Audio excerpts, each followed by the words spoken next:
स्वागत है आपका अपने चैनल सीखेंगे ज़रूर पर।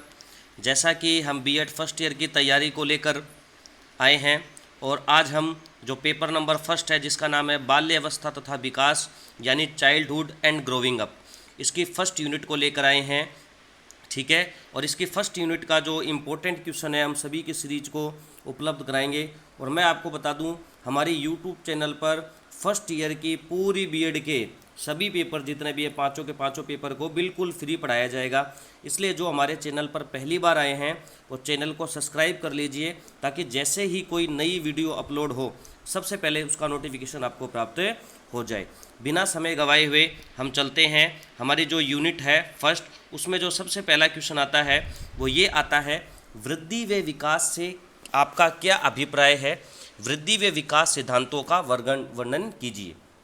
अब देखो, मैं आपको बिल्कुल सिंपल तरीके से बताता हूँ और बहुत सिंपल तरीके से मैंने इन नोट्स को लिखा है। एक बार आप इसको सुन लेंगे तो आपको वृद्धि और विकास का ये जो क्वेश्चन है, कोई भी क्वेश्चन आ गए वृद्धि और विकास से संबंधित, आपको इतने पॉइंट्स लिख देने हैं। आप कैसा भी क्वेश्चन आए वृद्धि और विकास से तो आप आसानी से लिख सकते हैं। चाहे छोटा क्वेश्चन आए वृद्धि और विकास पर तो भी आप लिख सकते हैं, अंतर वाला क्वेश्चन आए या एक बड़ा क्वेश्चन आए तो भी आप लिख सकते हैं। तो देखो, बिल्कुल सिंपल सी बात है।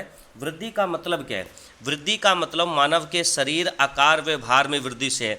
जैसे बच्चा, आपको पता है, छोटा होता है तो उसका आकार छोटा होता है, उसके हाथ छोटे होते हैं, ठीक है, उसके पैर छोटे होते हैं, उसका सिर छोटा होता है, उसका भार भी कम होता है। लेकिन जैसे जैसे उसका शरीर बढ़ता जाता है उसका आकार जो बढ़ते है, उसके भार में वृद्धि होती है।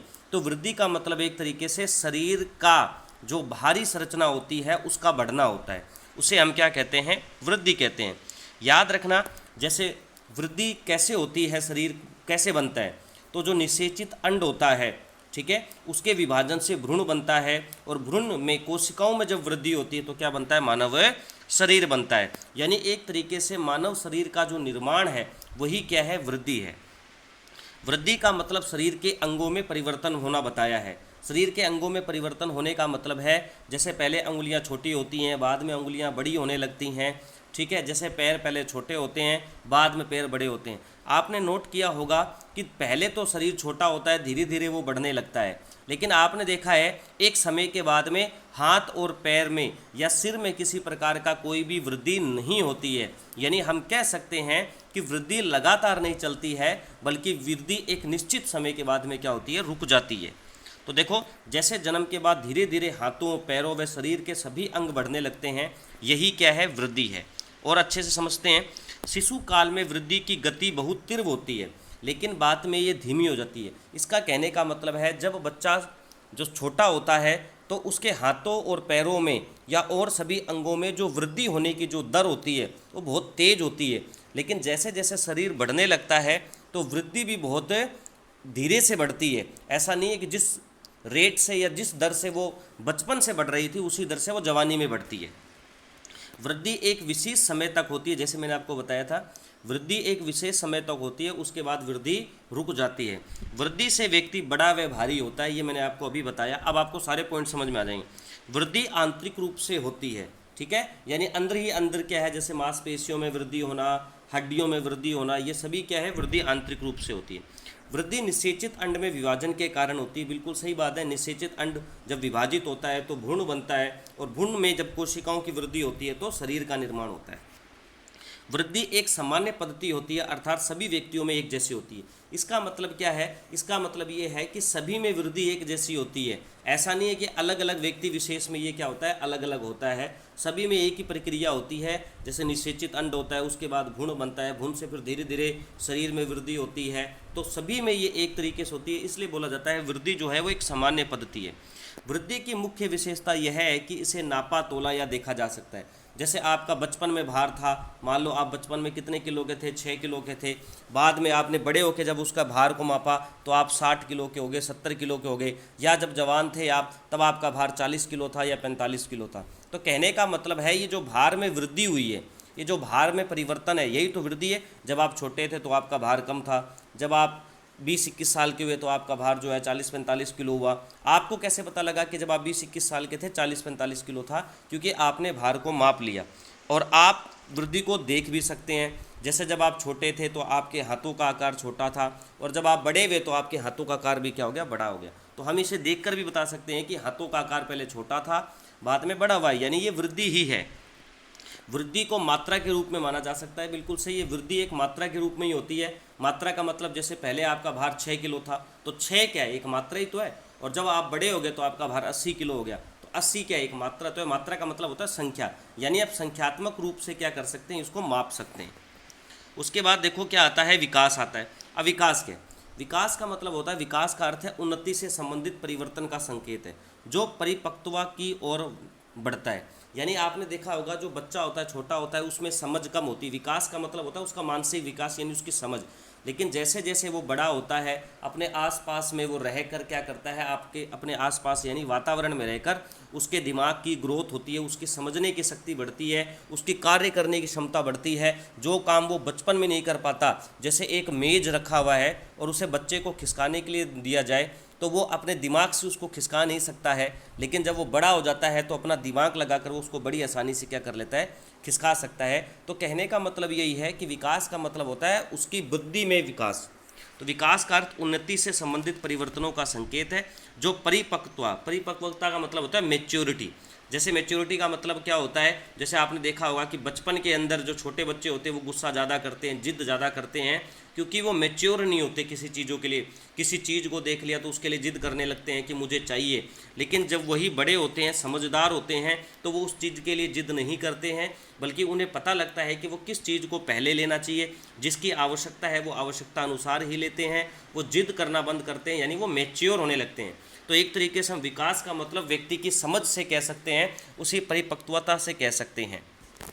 विकास से व्यक्ति की कार्यक्षमता, कार्यकुशलता और व्यवहार में प्रगति होती है। अर्थात विकास मतलब गुणों में परिवर्तन होना है। विकास हमेशा सामान्य से विशिष्ट दिशा की ओर होता है, बिल्कुल सही बात है। यानी कहने का मतलब है जब आप छोटे होते हैं तो विकास, आपका मानसिक विकास नॉर्मली होता है, लेकिन जैसे जैसे आप बड़े होते जाते हैं वैसे वैसे ये विकास की प्रक्रिया और जटिल होने जाती है, क्योंकि आदमी में फिर विकास की जो चीज़ें हैं वो बहुत सारी चीज़ों पर निर्भर करने लगती है। उसके वातावरण पर निर्भर करने लगती है, वो किस जगह पर रहता है उस पर निर्भर करती है, ठीक है, वो किन लोगों के बीच में बैठता है उसके ऊपर निर्भर करती है। यानी जैसे जैसे वो बड़ा होने लगता है उसके विकास की जो प्रक्रिया है और भी जटिल होने लगती है। विकास हमेशा सामान्य से विशिष्ट यानी जर्नल टू स्पेसिफिक होता है। वृद्धि की तरह विकास रुकता नहीं है, ये जन्म से लेकर मृत्यु तक निरंतर होता रहता है। जैसे आपको पता है हाथों पैरों का बढ़ना जो है वो एक निश्चित समय के बाद रुक जाता है, लेकिन मनुष्य की जो वृद्धि है, उसके दिमाग की जो समझ है वो लगातार बढ़ती रहती है। वो जैसे जैसे बड़ा होता है, जैसे जैसे मैच्योर होता है, उसकी विकास की जो दर है वो और बढ़ने लगती है। जैसे धीरे धीरे एक नन्हा शिशु बढ़ते बढ़ते एक जिम्मेदार नागरिक अथवा वयस्क का रूप धारण कर लेता है, तो ये उसका क्या है, विकास है। उसके बाद बात करते हैं विकास व वृद्धि की प्रक्रिया साथ साथ चलती है। हाँ, ये बात सत्य है, जैसे जैसे मानव बड़ा होता है उसके शरीर में परिवर्तन के साथ साथ उसके दिमाग की समझ और उसकी कार्यकुशलता, उसका समझने की शक्ति, उसका बौद्धिक विकास भी साथ साथ चलता है। यानी बुद्धि और विकास जो है वो एक साथ चलते हैं। तो हम कह सकते हैं कि वृद्धि और विकास का जो साथ है वो चोली और दामन जैसा है। समझ में आ गया कि नहीं आ गया? विकास गुणात्मक परिवर्तनों का संकेत है, मतलब व्यक्ति में कितने गुणों का परिवर्तन हो रहा है, ठीक है, वो किस तरीके से समझदारी से काम ले रहा है, वही उसका विकास है। अब देखो एक बात मैं आपको बता दूं कि विकास जो है वो एक जटिल प्रक्रिया है, ये बहुत सारे प्रोसेस से निर्भर करता है।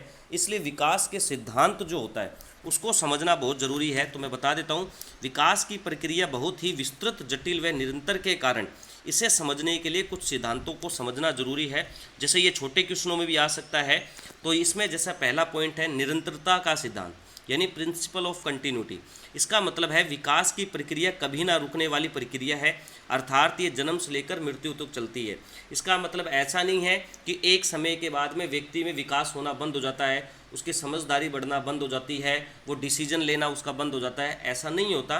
जब से वो जन्म ले लेता है उसके बाद उसकी विकास की जो होती है, उसकी मानसिक होगी या उसकी बौद्धिक जो होगी या उसके समाज के प्रति जो उसकी कार्य के प्रति है या उसकी मैच्योरिटी जो है वो निरंतर बढ़ती रहती है, ठीक है। उसके बाद है एक रूपता का सिद्धांत। एक रूपता का सिद्धांत का मतलब हो गया प्रिंसिपल ऑफ यूनिफॉर्म पैटर्न।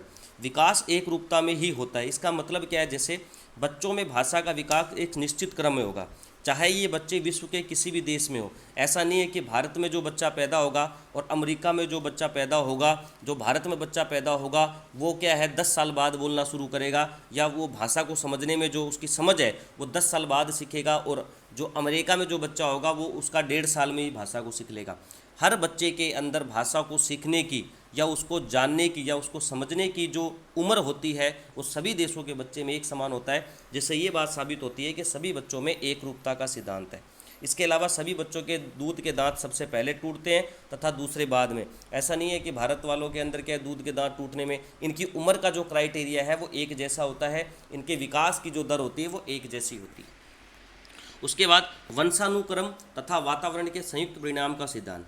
इसका मतलब क्या है? Principle of joint product of heredity and environment. यानी कहने का मतलब है विकास जो है वो वंशानुक्रम और वातावरण के संयुक्त परिणाम का सिद्धांत इस पर निर्भर बहुत ज़्यादा करता है। यानी अगर आपका वातावरण ऐसा है जहाँ पर आप इस जगह पर रह रहे हैं जहाँ पर आपको सीखने की प्रवृत्ति कम मिल रही है या आप कम लोग समझदार लोगों के बीच में रह रहे हो, तो आपके इस चीज़ का इफेक्ट आपके दिमाग पर पड़ेगा, आपकी भी विकास या सोचने समझने की शक्ति जो है वो कम होगी। जैसे मैं एक सिंपल सी एग्जांपल की बात करता हूँ, आप एक ऐसी जगह पर रह रहे हैं जहाँ पर बहुत ही निरक्षर यानी जो बहुत ही कम लोग पढ़े लिखे हैं, तो वहाँ पर अगर आप रहोगे तो आपका विकास जो है उनके आधार पर ही होगा। लेकिन अगर आप एक ऐसी जगह पर ले रहे हो, एक एजुकेटेड जगह पर रह रहे हो, आपके आसपास में जिनसे भी आप मिलते हो वो भी पढ़े लिखे हैं, तो वो समझदारी वाली बातें करेंगे, आपको समझाएंगे, तो आपका जो विकास है, आपकी जो सोचने समझने की शक्ति है वो उस परिवेश पर निर्भर हो जाएगी। ये ध्यान रखें। समग्र विकास का सिद्धांत, प्रिंसिपल ऑफ टोटल डेवलपमेंट। मनुष्य के सभी विकास जैसे सामाजिक, मानसिक और संवेदनात्मक ये सब एक साथ साथ होते हैं। ऐसा नहीं है वो जैसे जैसे बड़ा होता है उसके मानसिक वृद्धि भी होती है, उसको समाज में किस तरीके से रहना है, किसके साथ किस तरीके से व्यवहार में प्रदर्शित करना है, एक तरीके से व्यवहार में जो परिवर्तन आता है वो ही आपका विकास है।